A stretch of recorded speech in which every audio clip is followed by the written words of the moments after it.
Welcome back. Draymond Green received a technical foul last night after being fouled by Naz Reid in the second quarter. Draymond flailed his arm at Reid's head, earning the call from the officials. This was his fifth technical of the postseason. He's now 2 technical fouls shy of being suspended for 1 game. Draymond didn't mince words postgame. I look like the angry black man. I'm not an angry black man. I'm a very successful, educated black man with a great family. And I'm great at basketball. I'm great at what I do. The agenda to try to keep making me look like an angry black man is crazy. I'm sick of it. It's ridiculous. JWill, jump on in here. Your reaction to what Draymond Green said last night postgame. Well, I heard you guys in the first segment, and I agree with your sentiment. I heard what Mike Wilbon and Stephen A. and Wendy were talking about. I don't know the question that was asked that would, get him to frame his answer in the version of being an angry black man. Jay. Yes. Just so you know, before you continue, he elected not to address the media after the game, and then went somewhere and just wanted to make a statement and departed. So I don't even know if it was a question that was asked. He just wanted to address it. He made a statement and he stormed off. Go ahead. Wow. Look, just let me address the larger theme here than the angry black man version of it. It doesn't feel like there's a bias against Draymond Green. It always feels like self-sabotage to me. It's a matter of him controlling his emotions in those moments. 5 technical fouls in 9 playoff games this year. The things that we've seen aren't things that we are making up. Stephen A., Wendy, we've seen a lot of basketball in our lifetimes. The flailing of the hand has been stripped to do those types of things. Why even put yourself in that situation? And the crazy thing for me is, instead of blaming referees or agendas, just look in the mirror. When he looks in the mirror, he does a good job of controlling, his anger or frustration in those moments. And that's when he's at his best for his team. Now, I get certain moments you want to flare up because it can ignite energy within your team. But so, like, when you're down Steve Kerr and this team, they had to call it, they had to get a substitution to get him out of the game from going at the referee. He loses himself. And I think those are moments where you want to see Draymond Green, when you're down Steph Curry, just be a little bit more disciplined and controlled and mild-mannered, considering the circumstances which his team is dealing with.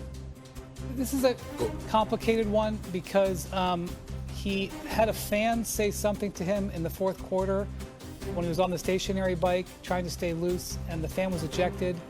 And because Draymond didn't take questions, he didn't provide context. I don't exactly know what he's reacting to. So because of it, I'm not going to equate those comments with what he did in the game with a technical foul. I'm going to separate them. Maybe they are connected, but I just don't have enough. And obviously the Warriors got blown out of this game, and it was not a good night. I would just say that he's got 5 technicals and 2 flagrants in 9 playoff games.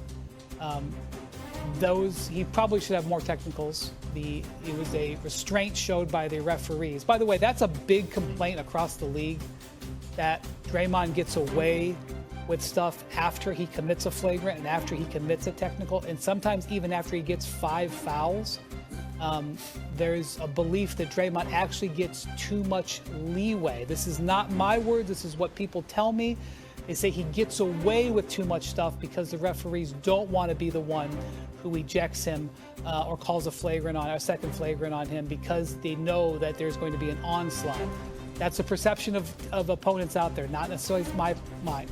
But whatever you want to say about that, whatever happened in the last series, whatever happened going forward, there's no room for this right now. They are down Steph Curry. They are struggling.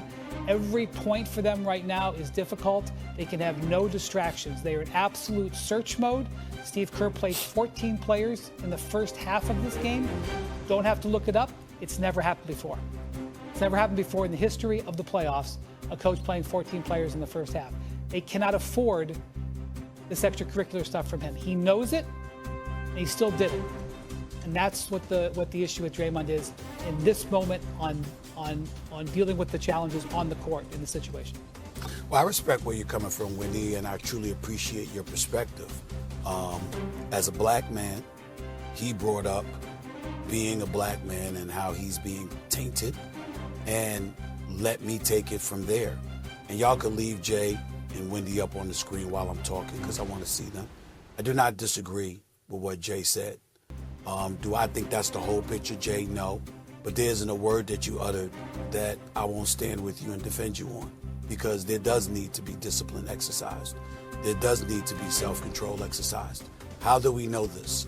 Because Draymond told us when he said before the playoffs or during the playoffs that he talked with Steve Kerr, that he talked with family members, that he had to reflect and take a look upon himself about what he needed to do to be better, because he knew this team needed him. Now we piggyback off of history.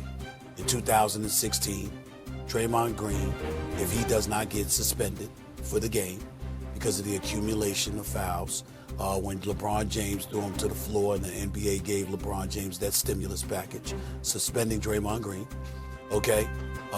That game 5 that he was out, they were supposed to close Cleveland out. Iguodala gets hurt, Bogut gets hurt, they come back from a 3-1 deficit, Cleveland wins the championship, but if Draymond hadn't got suspended, chances are they would have won that game 5. We fast forward to last year. They lost in a play-in to Sacramento. We talked about the suspensions that he incurred that derailed their season, that put him in a position where they had to be in the play-in to begin with. Had he not missed those games that he missed last year, Golden State's probably in the postseason. There's no play-in. And as a result, that something positive could have happened. It didn't. And so now we look at that, and then we look at the accumulation, 37 technical fouls in the postseason since he arrived in the 2012-2013 season. That is 15 more than any other player who's been in the league since that time. 15 more. And in terms of his ejections, 21 ejections all time. The only player in NBA history who's been ejected more is Rasheed Wallace at 29. So we all know those numbers. He knows those numbers. He knows that reality.